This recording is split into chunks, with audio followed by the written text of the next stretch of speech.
Study table set பண்ணியிருக்கேங்க. அப்படியே video எடுக்கிறதுக்கும் use ஆகட்டும்ன்ட்டு கையில் இருந்த பொருளெல்லாம் வச்சு ஒரு சின்ன செட்டப். இது வந்து டெஸ்க்டாப். இது வந்து சூயஸ் கெனாலில் ஷிப்பு பாஸ் ஆகும்போது அங்கே சோனியராக வாங்கினேன். அப்புறம் கீபோர்ட், மவுஸ் பேடுங்க. அது ஆக்சுவலாக ரீசெண்டாக அமேசானில் பார்த்தேன், சூப்பராக இருந்தது. வேர்ல்டு மேப்பெல்லாம் வச்சு ரொம்ப லைவ்லியாக இருந்தது.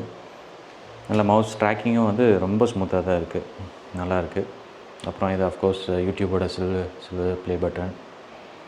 அப்புறம் இதெல்லாம் அங்கங்கே போகும்போது ஷிப் ரிலேட்டடாக ஏதாவது இருந்தால் உடனே வாங்கிடுவேன், நல்லா இருந்ததுன்னா.